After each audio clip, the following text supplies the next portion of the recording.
Jason. You wrote this thing. Pan, did you have all your life, are you kind of wondering who was Peter Pan? Who is a lost boy? Why did you decide to do this story? I was really obsessed with Peter Pan from a pretty young age. I got stuck on a Peter Pan amusement park ride when I was like 9 years old with my dad. And so we were up in a sort of miniature pirate ship flying over London for about a half hour. And I just got really curious about where he came from and why he flew and what Neverland was and why he and Hook hated each other so much. And so for about 20 years, I was really sort of fascinated by this. And 20 years later, we're sitting here. Okay, well, congratulations. Thank you. Let's go ahead to Cindy. Hi, everybody. Great movie. For Hugh, could you talk a little bit about how you got into your character, and also what do your kids think about you doing this movie? My kids love it. My kids are 15 and 10, and are brutally honest, and kind of went, oh, we actually really like this one. I'm like, no, what are you saying? But no, they really loved it, and the ultimate compliment was, can we have another screening? We want to bring our friends. That's when I knew they really loved it, and I kind of always wanted to play a role like this in this kind of world, that swashbuckling, sword fighting, pirate sort of thing. I loved it, and as soon as I knew Joe Wright was on board, I was ready to jump in, and I had actually done a little bit of research about the real Blackbeard, who's kind of amazing, and I said, Joe, he used to stick incense sticks inside his beard and glue them to his beard and then light them before going into battle. So it looked like his head was on fire.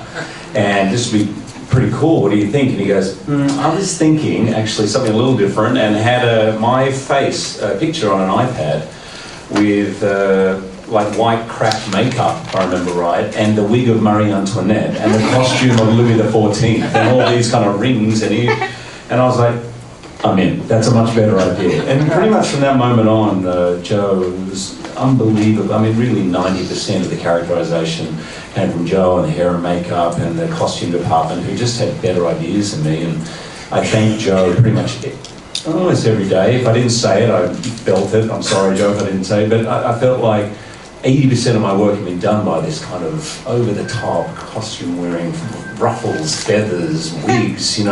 He's a show pony, and it brought out the ham in me, which is not too far below the surface. Hi, Rooney. A few months ago, I was at my fencing club, where we do sword fighting for sort of real, and there was a young woman there who said, sir, would you please fence with me? None of the kids her own age would fence with her. So we went about it for a little while and had a very spirited bout. And afterwards, I shook her hand. I said, thank you for that. My name is Bill. She said, my name is Tiger Lily. So I met a real Tiger Lily. And I was, that's an adorable story. How did you go about creating this one?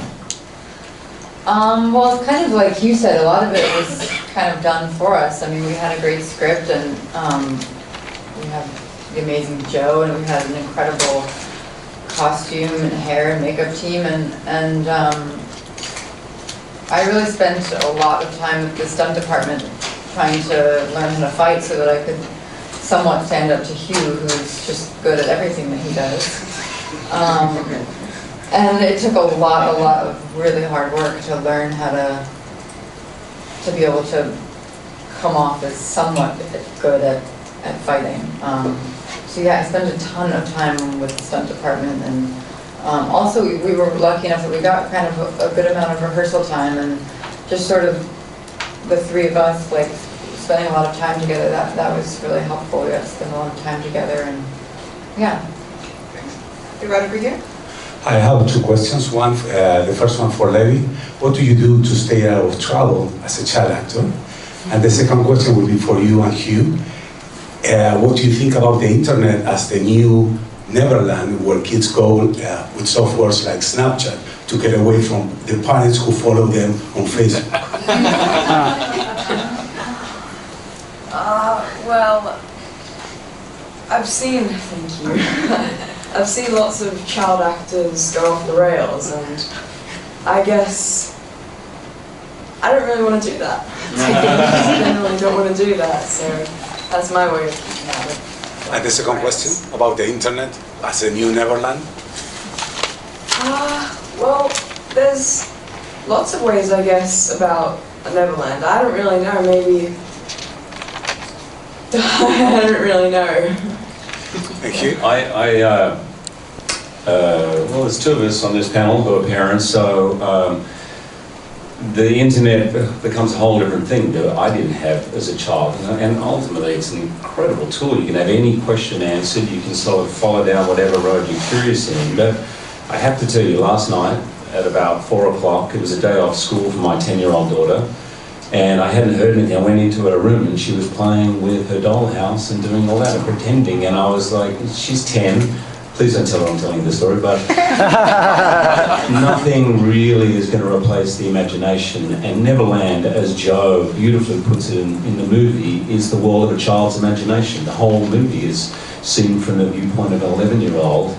And I don't think anything can replace the limitlessness of our imagination. Sure, the internet's going to answer questions, you're going to be able to go places you're not meant to go, which is where kids go and have gone time immemorial, but nothing replaces the vastness and limitlessness of the imagination. I think what I love about this movie, as an adult, it made me feel like that 11-year-old kid again.